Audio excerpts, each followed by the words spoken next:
Welcome to Constellations, the podcast from Kratos, where industry leaders share their thoughts and experience on the future of space business, policy, and opportunity. If you like Constellations, please support us by giving a rating and review on iTunes. And don't forget to share this podcast online to help our community grow.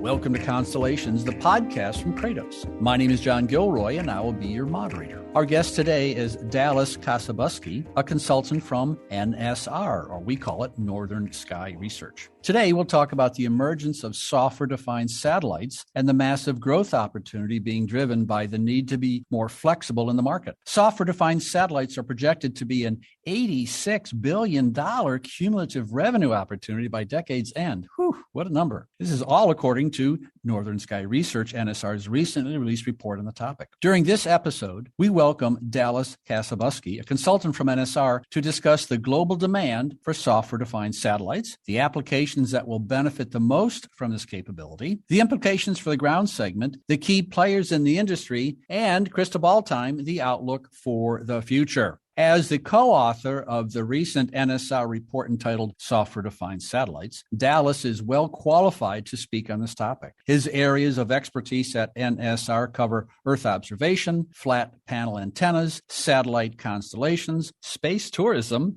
and in-orbit servicing markets. Dallas, that's a pretty wide range of topics you have to cover, isn't it?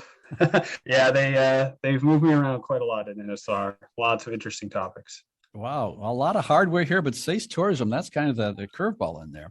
Well, let's just, grab the bull by the horns and go straight with it here. So I mentioned software defined this. And so what does it mean for a satellite to be software defined? What does that mean? So we've heard that term a lot, and something that we had to do was try to come up with a single definition that worked across the industry. So the simplest definition is that a software defined satellite is a satellite that can be changed or adopted, driven by software. That's a pretty high level detail, but essentially most satellites that go up, they have a pure mission. They have some flexibility in their capabilities. They can, whether they have certain components on or off, etc. But for a satellite to be software defined, you must be able to upload new software and have it completely change its operation.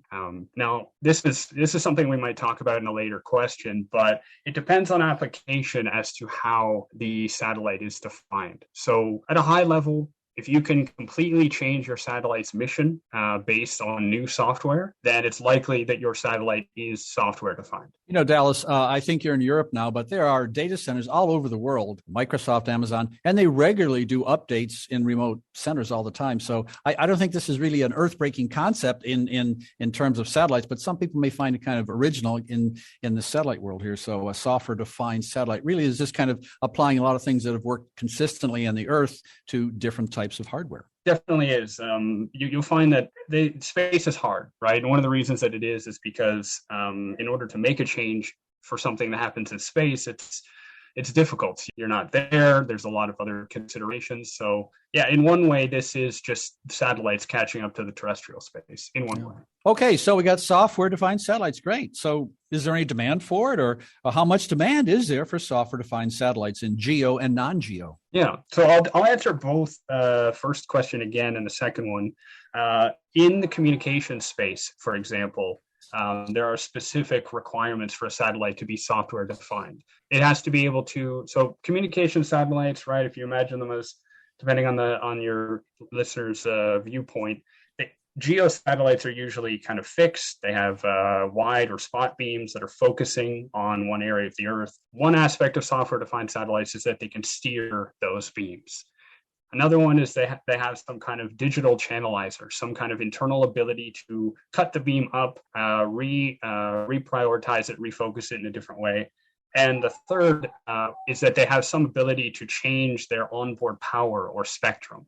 Now, this is all really technical and very, very specific, but the reason we talk about it is it goes directly into your question about demand. So GEO satellites are just slightly beginning to engage in software-defined satellite architectures. Part of it is they are looking at new technologies on the horizon. Most of it is that they want additional levels of flexibility. a very common use case is, well, I've been selling video services with my satellites for years, but I'm seeing that market is shifting or decreasing.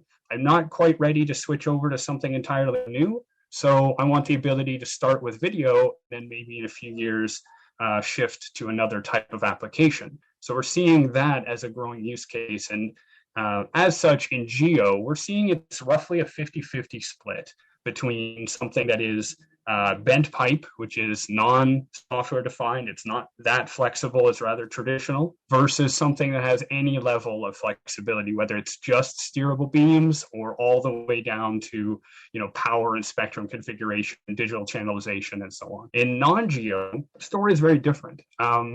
Being able to steer beams is almost 100% a requirement in non-geo. Depending on your network configuration, you may be able to get by without steering beams, but it's really inefficient. These satellites are moving very quickly. They need to coordinate. They need to change their look angle depending on the horizon. So steerable beams is almost a prerequisite, which means that most non-geo satellites are some level of software defined by definition. In terms of full flexibility, though, there's only a few players that are really going full flexible, but it's a growing process. And as we see it, in terms of orders, it's about 95% of all satellites that are going to be ordered in the next decade will have some level of flexibility. But because of the pricing dynamics there, 84% of the revenues, the manufacturing revenues associated with those satellites will be for partial or fully flexible satellites. So you mentioned the use case of video. So is that one application that's maybe will benefit the most from these new types of satellites? Certainly, yeah. That's one that a lot of geo operators quote is the potential need to shift from video to another application. I mean, video has brought a lot of revenue generation in geo for quite a long time, but that market is changing. A lot of operators are moving toward a more data-centric focus, and so the ability to have something that lets you pivot is a use case. Another use case, which could work for many applications, including broadband, backhaul, mobility, is this ability to not only steer beams, but reconfigure them. So a good example might be you have a geo satellite in one area, but you see that your traffic patterns are changing seasonally or even daily. And if you had a more software-defined satellite, you might be capable of redistributing the spectrum so that you can make the most use of it. You're not wasting any, you're not blanketing an area that doesn't need that demand right now, or you're not low in capacity for an area that suddenly spikes in demand. So all this great need for flexibility and different efficiencies, whether it's cost or performance efficiency, these are certain applications and use cases that are looking seriously at software-defined satellites. Earlier in the interview, we talked about space tourism in a somewhat facetious manner. Well, let me tell you something, Dallas. My feet are firmly on the ground here. I'm not going out into space. So let's talk about the ground segment here. So how will these new software-defined satellite capabilities impact the ground segment of your business? Yeah, quite a lot. Excellent question. I mean, we often call the ground segment the forgotten link of the satellite network because often everybody's so excited about manufacturing hardware, different funding and investment, and then the ground segment often lags behind. Now that is changing quite a lot. In terms of how it's going to impact the ground segment, there's kind of a push-pull trade-off that we're seeing. Because on the one hand, satellites are becoming more flexible, they're becoming more capable, it's allowing them to have greater flexibility within their network management. On the other hand, when you're on the ground, you have to manage that network. So depending on your configuration as a ground segment, engineer or network configuration, it might be beneficial for you. You could say, great, these satellites are more capable now. I can use them more specifically. I can integrate them into my network better. On the other hand, now you have a more complicated component of your network. The satellite part is becoming smarter. It's becoming more flexible, and it's becoming more complicated, which requires more effort on both the hardware and software side. Dallas, about 2 months ago, I had the opportunity to interview a Swedish guy who some of his concepts were the foundation for 5G. And T-Mobile, they're all talking about 5G. It's a pretty big deal here. So what about 5G, and what role will 5G play in these software-defined satellites? Yeah, 5G is, there's a reason that everybody's talking about it. It's going to be affecting every part of the system. So in general, 5G is both hardware and a kind of network protocol that needs to be considered. So if your satellites are wanting to be compatible with 5G, then they have to speak that language, that protocol. Potentially, they have to have 5G enabled or compatible hardware on board. And any software-defined satellite that's going to look into these applications that I mentioned, backhaul, broadband, mobility, they should really be paying attention to the 5G space in terms of how to better integrate it. I mean, for numerous reasons, 5G is becoming the way forward for a lot of, well, you mentioned the ground network strategies, integrating satellite into terrestrial, into cellular. Software-defined satellites, the goal with them is, of course, to make them more flexible and capable, but those new capabilities will mean less if they're not interoperable, if they're not integrated into other networks. So you can stand on your own as a software-defined satellite, but 5G is another way of bringing these networks together. And that's where we see the impact, is that the operators, the ground network, the manufacturers, they're all working more closely together to make systems that are capable of communicating efficiently with each other, able to reconfigure at the same pace. And that's how 5G is going to impact software-defined satellites and vice versa. Dallas, thousands of people from all over the world have listened to this podcast. Go to Google and type in Constellations Podcast to get to our show notes page. Here, you can get transcripts for all 100 plus interviews. Also, you can sign up for free email notifications for future episodes. Well, Dallas, I like to put myself in the role of a listener to this podcast, and people are listening to this and they hear about these capabilities and flexibility, and they're all asking the same question, the Tom Cruise question of show me the money. And so how does these software-defined capabilities affect pricing and performance? Well, in short, hardware costs are going down, software costs are going up. The strategy of manufacturers here is to create a more software capable satellite, and one of the ways of doing that is by standardizing the hardware. So what we've seen, actually, this is something we track very closely at NSR, is the pricing and performance dynamics of satellite capabilities, is that depending on how you approach it, some manufacturers were purposefully pursuing software-defined satellites, and in doing so, they shifted the complexity of the satellite from the hardware to the software. And as such, in some cases, the hardware costs have gone down, and as I said, the software costs have gone up. Now, overall, in terms of the overall satellite, what's interesting is that the hardware depreciation of costs is going down faster than the increase in costs of the software. So the overall result is that software-defined satellites are actually cheaper in many cases. Now, there are other factors that are laying into that. Sometimes a more flexible satellite can be smaller, and that has its own advantages, especially on launch. But yeah, essentially what we've seen is that software-defined satellites are, if you go from a completely bent pipe, traditional satellite, to a software-defined satellite, there's usually a price increase because it's a more capable system. It's a newer architecture. Maybe there's some risk involved. Once you look at the difference between partial and full flexibility, that's really interesting because we've actually seen cases where fully flexible satellites have actually come out cheaper than partially flexible satellites. And that's again a result of a lot of different factors, but mostly through standardization of the hardware and the growing but not outpacing costs of the software. You know, Dallas, when it comes to technology, there's always the early adopters. They'll jump on anything. The first version, the first edition, when it comes to phones, tends to anything. So I imagine we have early adopters for this technology. And so who are they and how they plan on using this new capability? Well, some of the ones will be very familiar for your listeners. Some of the operators, SES, right? SES-17 is a very flexible satellite constructed by Boeing off of their 702X platform. There's a number of offerings as well. Intelsat has ordered software-defined satellites.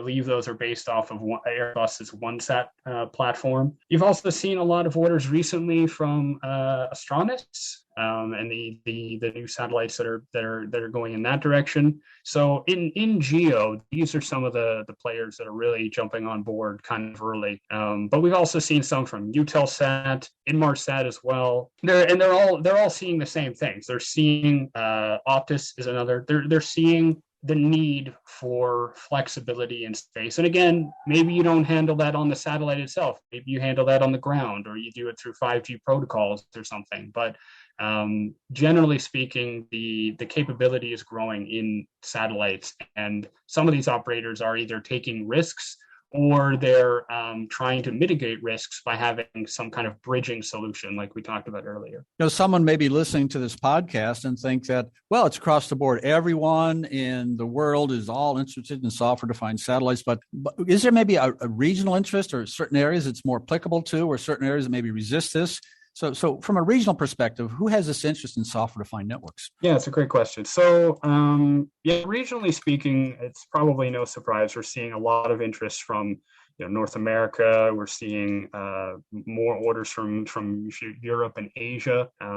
Really, those are the three that dominate in this space. And I would say Europe, North America, and then probably in the later years in Asia as well, we're seeing more orders coming from those spaces for different levels of flexibility. And the reasons are that partially those regions have operators who are maybe ready to invest in another generation of satellites, or maybe they have networks that are more complicated that need bridging. Maybe they have the funding to be able to afford it.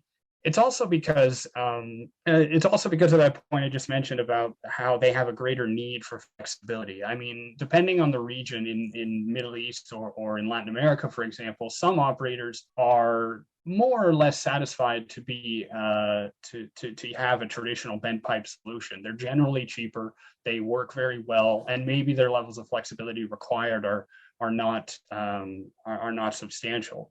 We've also seen other factors, though, that impact this. For example, there was a satellite, trying to remember the region. It was in Asia, actually. An operator in Asia was considering a software-defined satellite for some time, but they actually decided to go with bent pipe because the technology wasn't quite there yet, and they believed that they could get a bent pipe satellite manufactured more quickly than a software-defined one. And so sometimes the reason comes down to technology or requirement, and sometimes it comes down to marketing, timing, and business strategy. Dallas, you just used the word manufacturing. So my question to you is: so who are the main manufacturers to consider, and what platforms are currently available? Yeah, we've got, so in GEO, there's a number of specific platforms that we've looked at.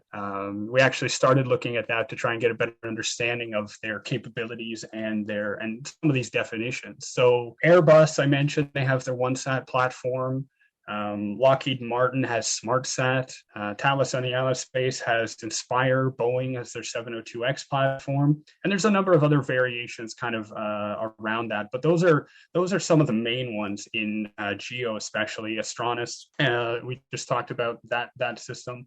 So these ones have been developed over the last few years with varying levels of investment from both governments and commercial players. And in terms of their capabilities, they all have varying capabilities ranging along the definitions I mentioned earlier. So steerable beams, digital channelization, flexible coverage, power and spectrum flexibility. Well, this is such a dynamic field. It feels like the ink is just not even dried on your report and things are changing. So, how can you project ahead? How can you project 8 to 10 years ahead? So how do you think the satellite industry will have changed because of these new capabilities? Mm-hmm. Yeah, so in terms of how we can make the projections ahead, it's always a balance between what has been done and innovation, right? We look to what the markets have been ordering or how they've been acting within the recent historical period. Gives us an idea of how things have grown or shifted. It also gives us an idea as to how certain markets have adapted to technology that was new to them at that time.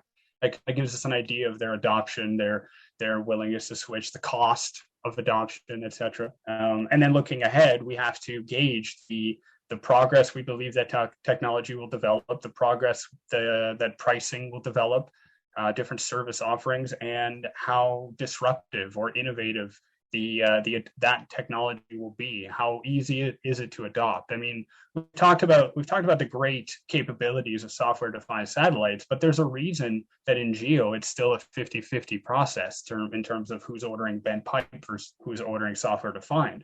And the reason is that it is expensive and it is challenging to integrate these new capabilities into your system. It's not always plug and play.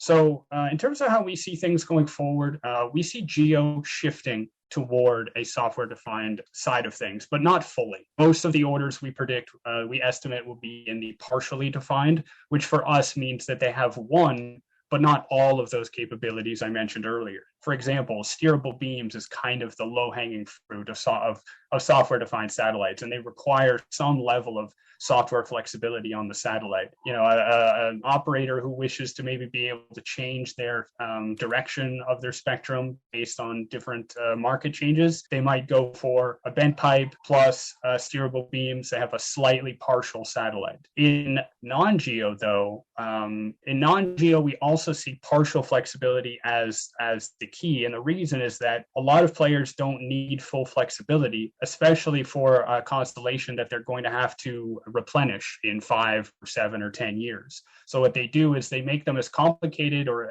as sophisticated as possible without going over the top, because they know they're going to have to spend that capex in another 5 or 7 years. So partial flexibility is where we see the market shifting in that direction, and the majority of orders we see over the next 10 years to be placed there.